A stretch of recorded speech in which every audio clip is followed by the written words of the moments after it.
one story.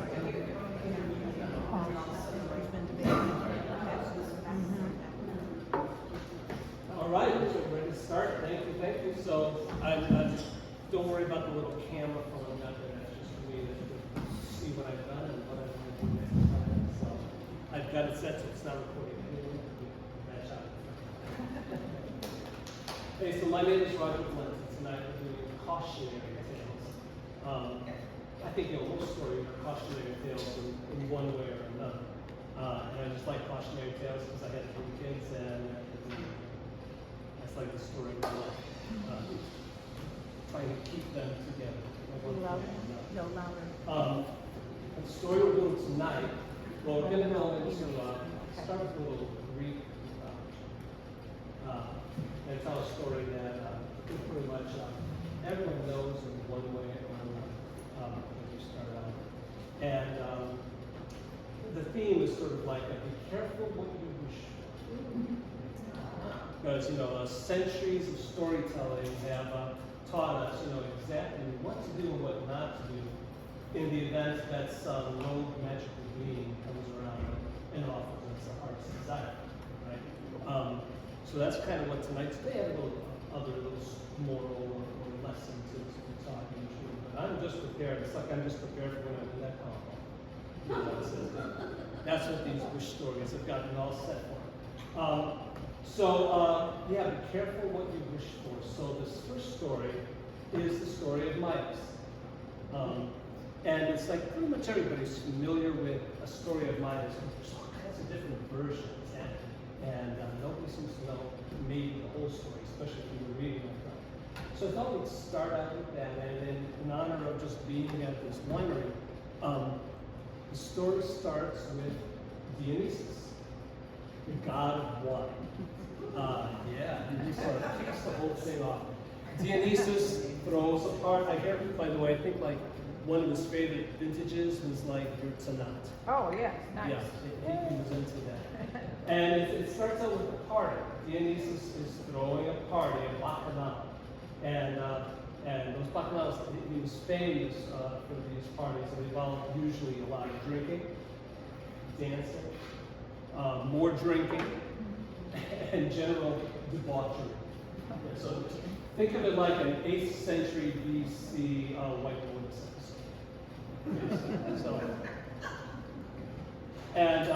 So everyone is having a good time at Dionysus' party, except Dionysus, because he's missing someone. He notices that Salinas is not at the party. Salinas was at the party, and then he disappeared. Nobody knows what happened to him. Now Salinas was very, very special to Dionysus because, well, he's sort of a lesser god. He's Dionysus' foster father, and he's the god of drunkenness and creativity.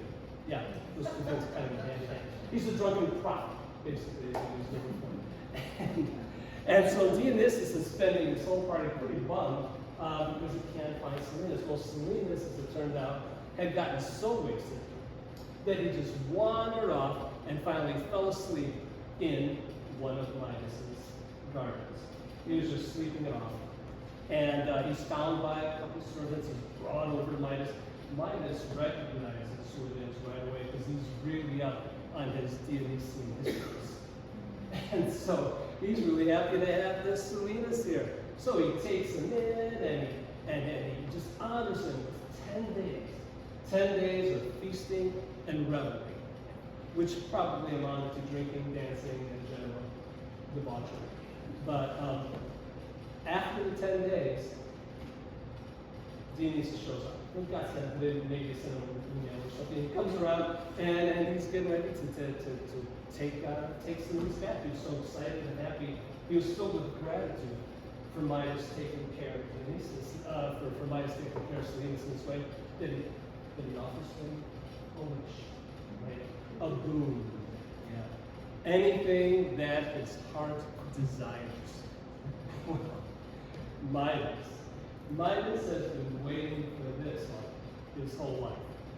because he knows exactly what he wants. And he says, well, Dionysus, that's great. There's really only one thing that's worth wishing for, and that's gold. And I just want it so that anything I touch will turn into gold. Well, now even Dionysus, he's the god of wine, right? The god of revelry. Even he thinks, not maybe such a good idea. He says, you're sure about that now? And Midas says, yeah, I've been with this. I know exactly what I want. Anything I touch turns into gold. And Dionysus says, well, all right, let's see what happens. Man, it's the best time he ever had. Midas is running around. He's touching this, and he's touching that. Everything he touches turns into gold throughout his whole palace. Tables, chairs, doors, wall hangings. By the time he's done, it kind of looks like the current day colonial walls.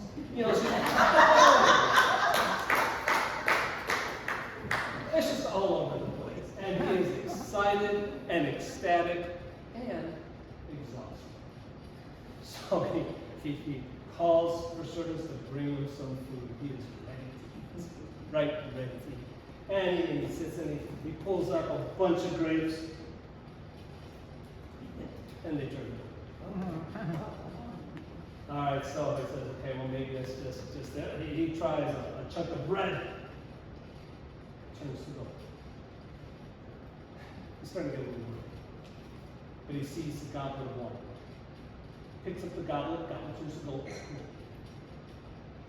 Brings it up to his lips. As soon as the wine touches his lips, turns to gold. And gold is nice and shiny, but it's not very nutritious and it's not very cheap. So he realizes he may have made a mistake there. And he starts crying piteously. His servants are kind of sad for him, but they don't want to get too close to him. Don't know what's going to happen. He starts calling out, Dionysus! Dionysus! Oh, I made a mistake! Please help me. Now, Dionysus at this time, he was a pretty chill dude. Okay. And he was still grateful to Midas. He was happy to have seen his back. So he decided to take the and he came back down and told them exactly what to do. He told them, listen, Mike. Just go over there to the river, the head of the river Pactolus. Just kind of jump in, hang out there for a while, and let the river just wash his power away from you. So that's exactly what he did. He ran to the river, just jumped in, just kind of took himself a little bath there, a little river bath, and the gold, he could see little streams of gold just running away through his fingers and through his hair and down his toes, and washed away into the river. Now, historical fact. The river Pactolus at this time was actually filled with gold and beauty. And that actually became a cornerstone for a neighboring kingdom of Lydia, to kind of drove their economy, and then they were the first ones to make coins out of metal and gold. And they say it's all thanks to Midas. Maybe. So Midas learned a little lesson there about getting what you want. Now there's another version of the story. Who's heard about Midas' daughter? So here's the thing. So there's versions of the story where the daughter, whose name happens to be Marigold, she comes in because Midas had turned her flowers into gold, and she was a little sad because she liked the fresh flowers, and he was hugging her to kind of comfort her, and he turned the daughter into gold. But here's the funny thing, see, so this story itself is about 2,700 years old. And it was written by Ovid. There's two pronunciations. The same in America, it's pronounced Ovid. I'm always sure it's older. But either one. In his book Metamorphoses, book of poems. And that was about 2,000 years ago. In 1852, the writer Nathaniel Hawthorne wrote a book of myths and legends and stories for kids, and he put in the story of the daughter of Marigold, and that became sort of the more common version of the story. So take it whichever way you prefer, like which one you like better. So that was Midas, and he learned a lesson, and from that day on, nothing ever bad went on with him, right? No. Unfortunately, Midas, he had another kind of lesson to learn because he had another run-in with the god. So he decided that his quest for gold, his lust for gold, he was tired of it. He wanted to break from all the trappings of the riches, and he went out into the woods. He decided he was just going to spend some time being a little more pastoral, like taking a little forest bath. And he's hanging out in the woods, and he's listening to the little demigod Pan. Have you heard of Pan? Yeah, another kind of lesser god with the panpipes, a saver, little god of the wild and of shepherds. And so he's playing his panpipes, and Midas is just kind of laying there and hanging out in the grass and then under the trees and just enjoying it. Becomes sort of a devotee, a follower of Pan. And Pan is just really sort of rude. He's there for maybe a couple weeks. And Pan is getting into his playing his panpipes. And everybody sees all his little nymphs and satyrs are dancing around him. And he's just finally finished the song. Pan says, man, they talk like that. He said, man, that was good. I'm better than Apollo. I could beat him in a contest any day. Yeah, well, Apollo is never one to shirk an opportunity to put someone in their place. So he just kind of zorps down there and says, all right, you think you can beat me? And Pan says, oh yeah, bring it on, golden boy. Well, so they decide to have a contest. And the contest is going to be judged by this guy named Tmolus. Now, Tmolus is like a mountain god. He was actually down to the mountain Tmolus, which is right there. And then he agrees to judge it and be completely impartial. So Pan goes first. And he's grooving on his panpipes, and he's having a good old time. And it's a really nice tune, beautiful, rustic little melody. Really, really good. Everybody's clapping. Then Apollo's turn comes up. Now, Apollo, of course, is the little god of music. Pretty much invented the lyre, taught Orpheus how to play, and when he started playing, it was majestic. It was kingdom-defining. It was glorious, and Tmolus judged him to be the winner. Everybody went, yay! They were all happy for the most part, except Midas. Midas has been listening to this whole thing and just decided to be a saber advocate, I guess.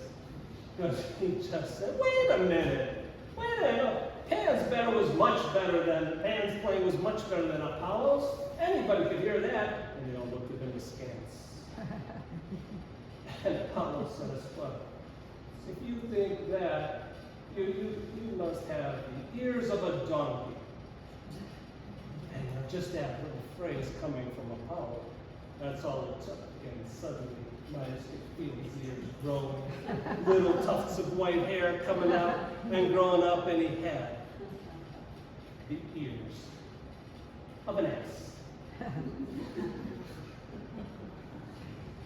Well, Apollo was not as forgiving as Dionysus, and he wouldn't take the ears away.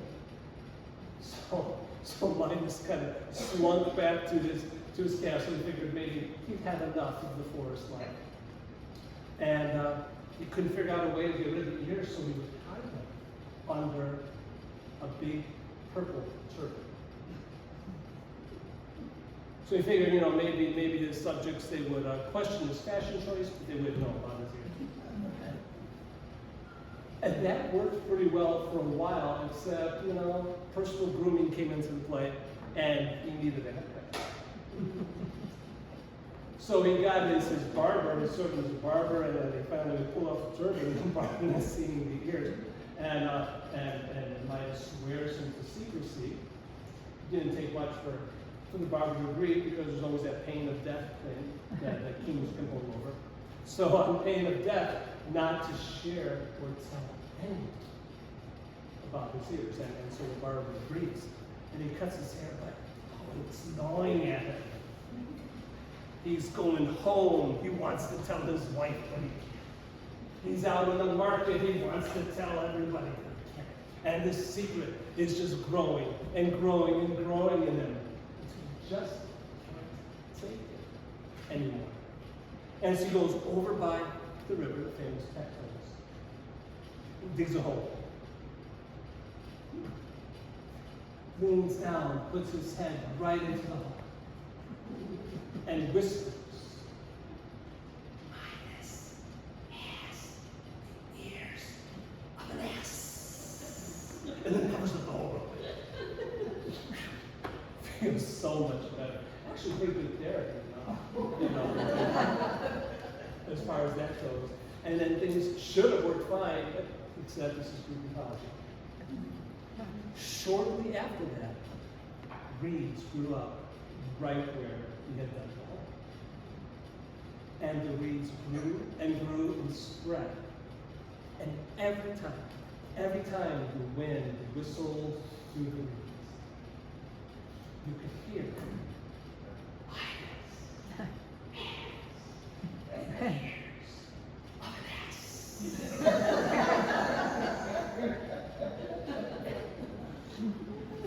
So he was pretty much the laughing stock of the kingdom, but he was still the king. There's nothing anybody could do except just laugh behind his back. But that's pretty much the story of Midas. It's never been told if he ever got rid of those ears or not. Probably not. He did have a couple of sons. I'm not sure about the daughter, so he's not so good, but he did have a couple of sons. And so I've heard that there was an heir of his, way down along the line, that inherited kind of a part of his ability, except anything he touched turned into buffaloes. Oh, no. I do a bad joke. I like story of Midas.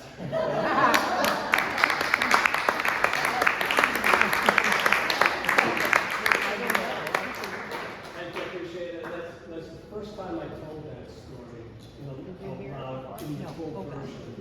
So I've been nervous about that. You know, talk about cautionary tales. It's like I started out about 5 or 6 weeks ago, kind of planning. And the first thing I thought, I'm going to do this Midas story. And then I just went on a circular journey of reading hours and hours and hours and even prepping completely different stories. And then just earlier this last week, we kind of went back and, maybe I'll do a Midas story. So maybe my cautionary tale there is don't overthink things too much. And trust your gut at first, because it's probably a better idea. You know, a lot of these stories end with jokes, with punchlines. There's a story that is really, really touching. It's kind of sad. It has kind of a punchline, but I don't know if it's really funny. It's the tragic story, the tragic tale of Benny. Actually, and Benny, yeah. So Benny was he worked in the museum. He was like a general, he was a cleaner, custodian, kind of a handyman, and he's in the big vase room. They had this room in the museum that just vases of all kinds. Big vases, small vases, urns, just every conceivable thing. And he's cleaning in there one day, and he notices this little oddly shaped vase off in a corner he'd never seen before. So he kind of picks it up and looks at it and cleans it, and what should appear but a genie. Not Barbara Feldman, but just a genie. And the genie offered to grant Benny his heart's desire. Well, in Benny's case, it wasn't that much different from mine. Money for sure. Wealth. He wanted to marry the most beautiful woman in the world, and just live in luxury and splendor. And the genie said, "Fine, that'll do. We can do that. One condition: you have to stop shaving today. You got to grow your beard. If you ever shave your beard, it's going to go worse for you." Oh, Benny said, "Sure, I can do that. No problem. I can let it grow. You know, I want to see what I look like that way. So then he agrees, he gets his wish. Things are going, the money is just piling in. He meets and he marries the most beautiful woman in the world. They're living in luxury. And time goes by. Years go by. Nearly a decade goes by. And Benny's beard is getting longer. And longer. And longer. And shaggier. He's getting where he can't stand it anymore. His wife is really not too thrilled about this hirsuteness of his. Well, they have a talk. And he decides, what could happen? What's the worst that could go on? He probably will remember it anyway. And he takes his razor, and he takes his scissors, and he just shaves and cuts the entire thing off. And the moment he's done, boom! He finds himself trapped in the vase that the genie killed. So the moral of that story, a Benny shave is a Benny burn.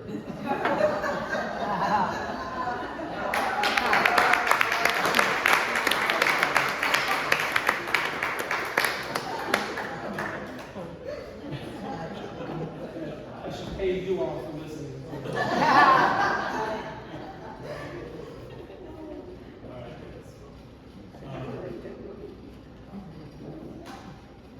Okay, let's tell this one. One of my favorite types of stories that you read and tell are North Carolina Appalachian tales. And there's a, brief history. A lot of the stories we know came from Beach Mountain. The Council Harmon's descendants and were collected in 1942 or so by Richard Chase in a couple of books. And one of the books is called Grandfather Tales. And in the story, in the book Grandfather Tales, he tells about Wicked John. Wicked John and the Devil is the title of this story.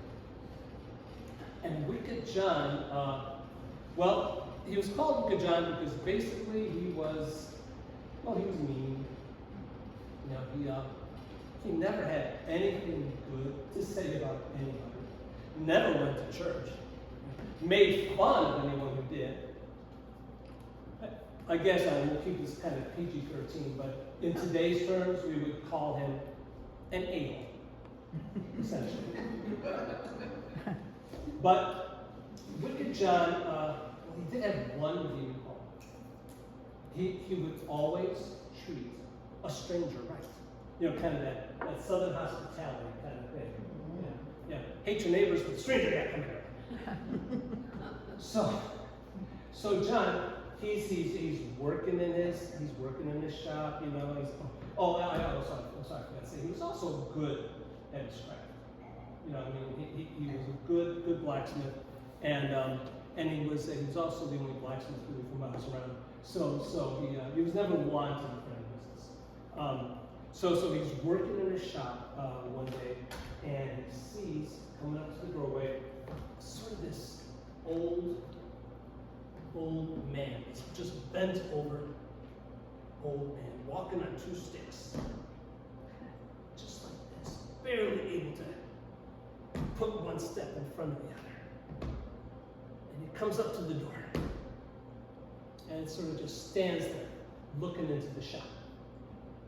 So John, he stops his stuff, he puts down his hammer, and he goes over and he looks out the window and says, yeah, okay, what do you want? And the old man says, well, sir, please, I have been walking for hours, and I'm tired, and I'm hungry. Would you find it in your heart to just let me come in and rest for a bit? John says, well, all right, yeah, come in here, and sit right here. So he brings him over and he sits him on a stool, and then he disappears and goes up to the house. Comes back a few minutes later with a plate filled with food. ham and beans, potatoes and greens, a slice of cake, and a big tall glass of milk. Wine. Or wine.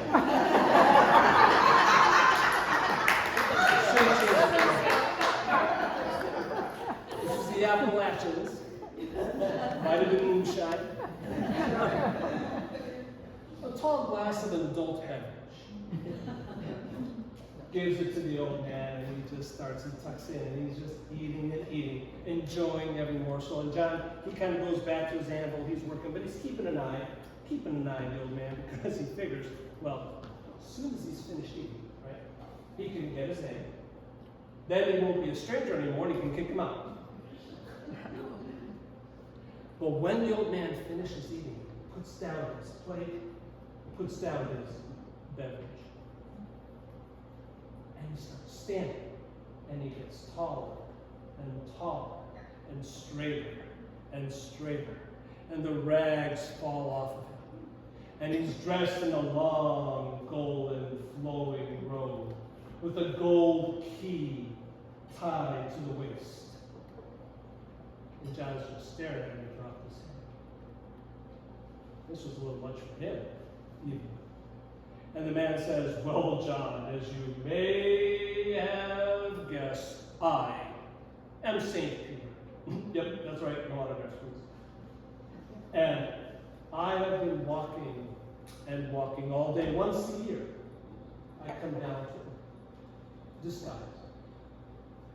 And the first person to do right by me, I give them 3 wishes.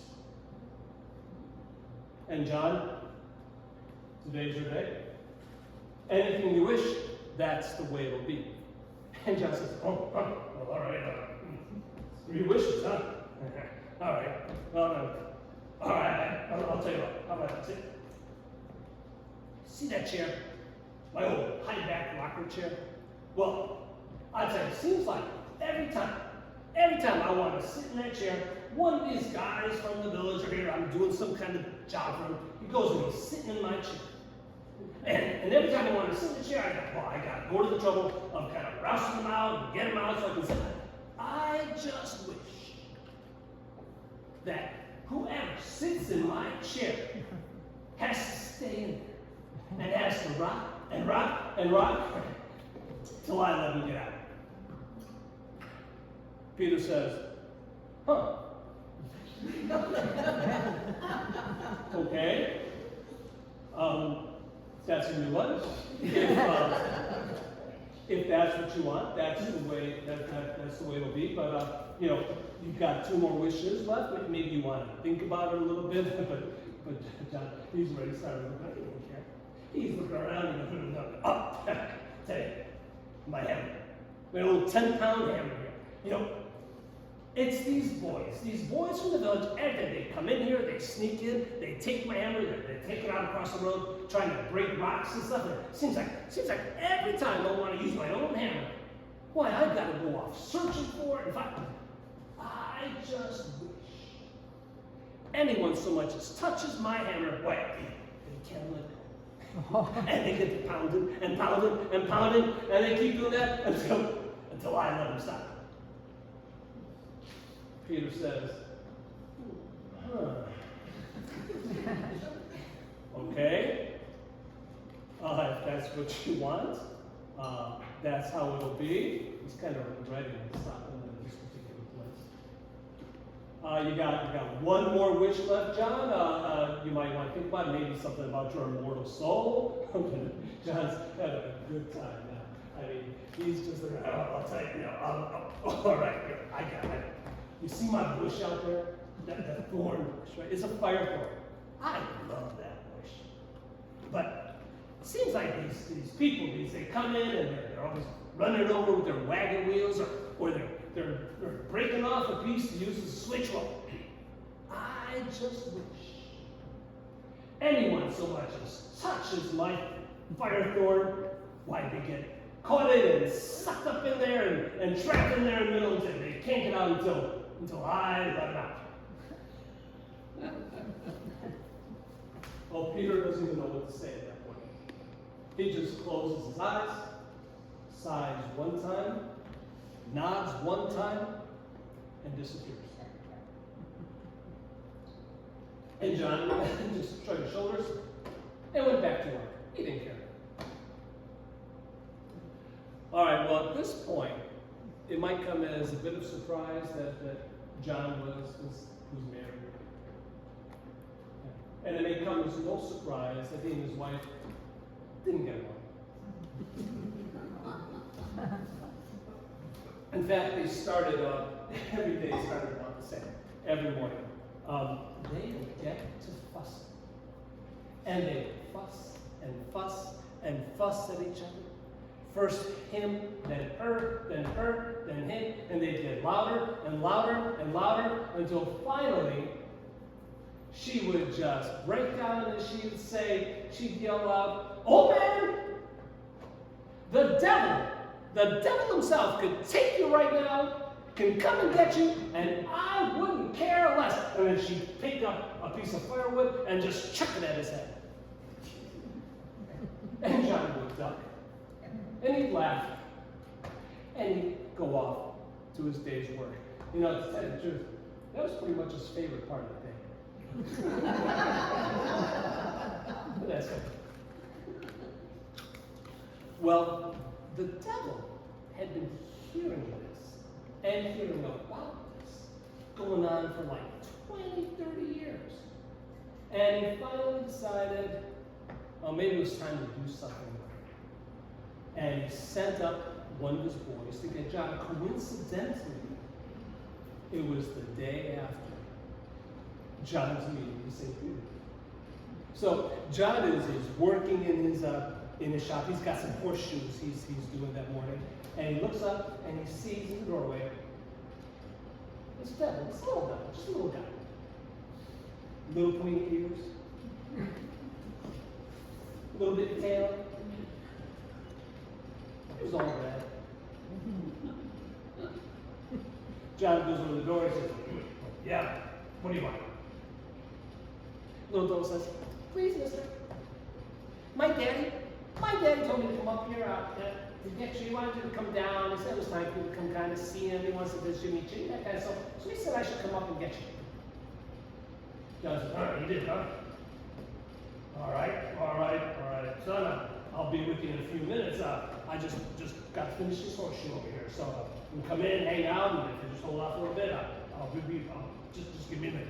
So he went over there. He goes in. He's working on the horseshoe. And a little devil comes into the shop. He's a curious little guy. And he's looking here, and he's looking there, and he's poking around here, and then he sees the chair. Thought that chair looked pretty good. So he goes in, he figures he'll just sit while he's waiting. So he sits down in the chair, and the chair starts rocking.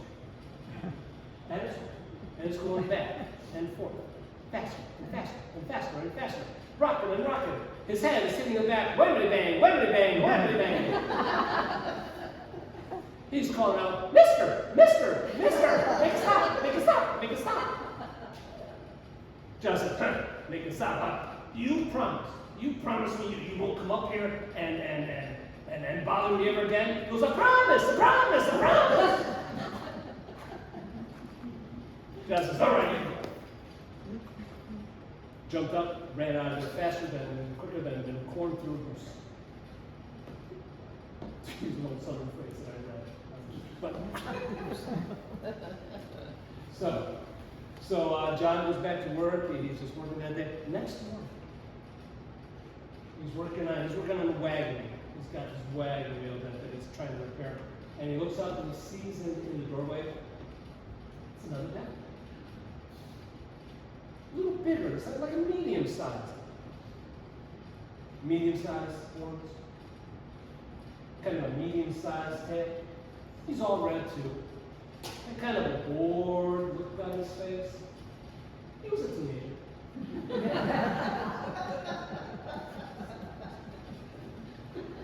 John goes over to the door and says, yeah, what do you want? This devil says, "Listen, mister, my daddy told me that I should come up here and take you down, and you were to come right away without any messing around. All right, you guys, so let's get going.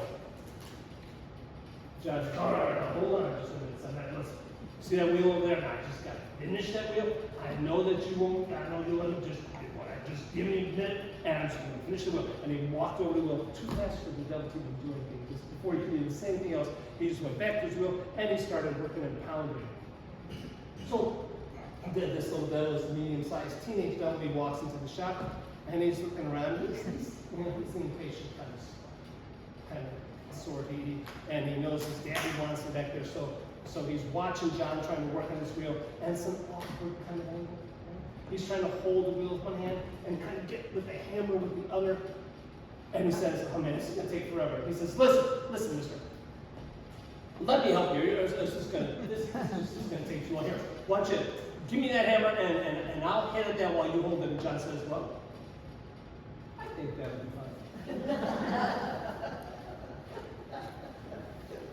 So he gives this medium-sized devil a hammer, and the second he touches it, he just starts up, and it's going up and down, faster and faster and faster, and it's pounding and pounding and pounding, whammy bang, whammy bang, whammy bang. He's going, Mister, make it stop, make it stop, make it stop. John goes, I'm gonna make it stop, all right? You promise me, if I let you go, you will never come up here and bother me again. He goes, I promise. John says, all right, you can go. Devil runs out quicker than the first devil. John spends the rest of the day working, doing fine. Well, next morning, same as every morning, he has his little chat with his wife. She throws the firewood at him. He laughs. Goes to work. And he's busy. I don't even know what he's working on that day. Just working on something, and then just like this shadow fills the room. And John looks over at the door, and there, standing at the door, is the old boy himself. Full size, big horns, big long. It's all red, and it's cows on the doorstep, just kind of bumping up and down. John goes over to the door and says, well, yeah, what do you want? Devil says, mister, I don't like the way you've been treating my boys. I'll come up here to get you myself. And you're going to go with me now with none of this here funny business. John says, all right, sir. All right. Listen, I just got a little bit of work to finish there. Just give me just a minute. Why don't you come in here? You can sit in that chair. He said, I'm not sitting in your chair. John says, well, all right. Well, I'll tell you what, it'll go faster, right? If you help me, here, what if you just took the hammer? I'm not touching your hammer. You're coming with me now, and that's all there is to it. And he took John by the scruff of his neck, and he's dragging him outside. Now, John had been a blacksmith for a good long time, and he was pretty strong, and he was pretty tough. And so he wasn't going to go without a fight. So he starts in on the devil, and the devil starts in back at him, and they're punching, and they're scratching, and they're wrestling. Go 2 or 3 rounds right there outside the door. Devil finally says, damn you, man! I'm gonna switch. I'm gonna just flay the hide off you, see if I don't. And he reaches down to grab a switch off the thorn bush. And the second he did, he gets sucked right into the middle. And the more he thrashed, and the more he yelled, and the more he struggled, he got sucked in deeper and deeper with all the thorns scratching him up. So finally he just stopped with his 2 cow's feet just sticking up. John, he got himself up, he pushed himself off, laughed a little bit, and then went back to the shop to finish his work. He didn't care. Well, the day goes by, John's finished. He comes out, the door goes back, ready to go home, and he's passing by the thorn bush and hears this little tiny voice goes, "Mister?" John goes to the bush and says, "Well, yeah, what do you want now?" He says, "Mister, can I come home now, please?" John says, "You promise you won't come up here, you won't send anybody up here to bother me ever again?" Devil says, "I promise." "Sorry." And the devil scooted off there faster than the end of his voice. Well, time went up. Days turned into weeks, into months, and into years. And as the years rolled by, John kept on working. Never met another devil up there. Just got meaner and meaner and meaner until one day he up and died. Anybody want to say, "Aw"? Aww. It's kind of funny. But maybe, but there's just a little bit more. So when he realized that he was dead, well, he said, "Well, I guess I got to go somewhere." So he just started walking, right? And he's walking, come up to this stairway, leading up. So he starts walking up the stairway, and he's walking for a while, till he finally reaches the pearly gates. And there's St. Peter. And St. Peter looks up and he says, "John, what are you doing here?" And John says, "Well, I thought I might have some chance to get in." And St. Peter says, oh, John, no. So John, in fact, I was just looking at your page just the other day. Here, let me show you. And so he grabs out this big book and flips it over to Jason. And finds his name and says, "Now, John, look, now here on the first page, yeah, it's true.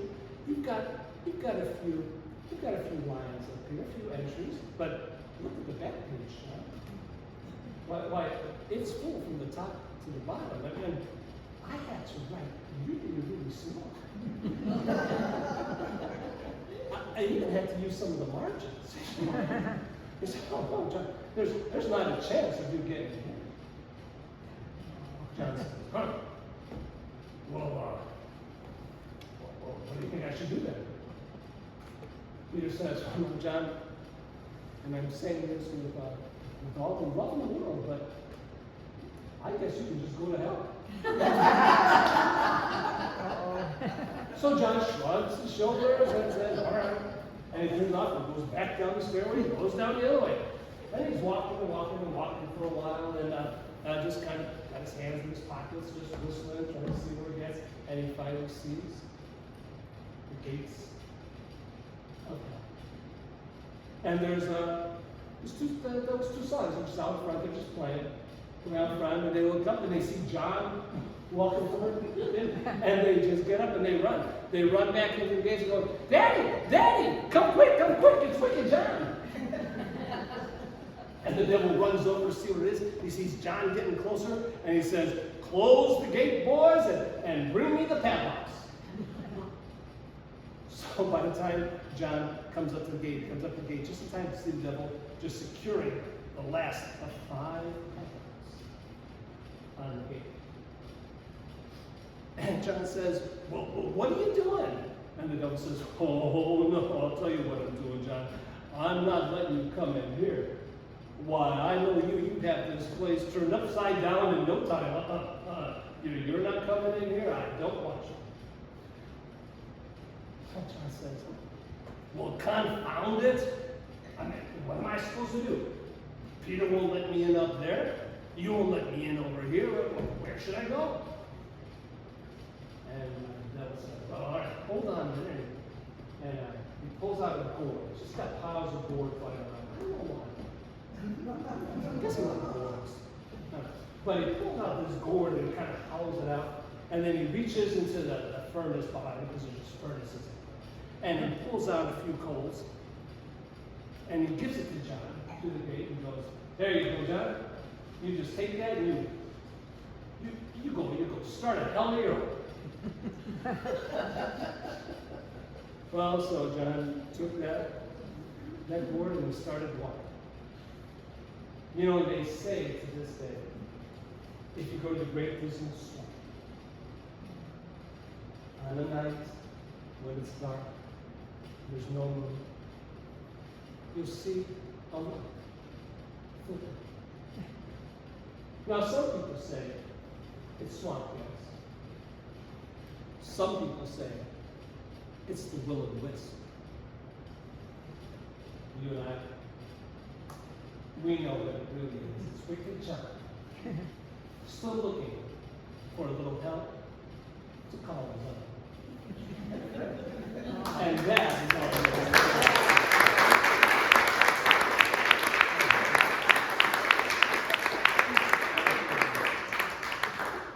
Thank you. Well, shall we call it there? You ready to? You want to take any questions or anything, or comments? Or you want to sit down and have your wine? Oh, if you can't sit down and have wine. Oh. Does that feel good for everyone? That's what I have to say. We want to have a question here. Or I can always hold you up. We have a question. An actual question. What happened to Midas's daughter? Midas's daughter turned to gold? Well, so in the story, in the story, once he divested himself of his gold power, Yeah. she also, and I think most stories it says everything he touched it, turned into gold, went back to his normal state. One version I read had him, bringing a pitcher and pouring the river water on it to turn her back. Yeah. Thank you. Well, so I'm going to put this here. This is our old family heirloom. From our favorite little specialty shop, the Dollar Tree. Yeah. And, if you want to put anything into it, But he was I afraid. appreciate it, but do not feel The driveways. Thank you very, very much Yeah. for coming. That was good. People Hope love you that enjoy it. Have some more wine. Or otherwise, have a good evening. Thank you.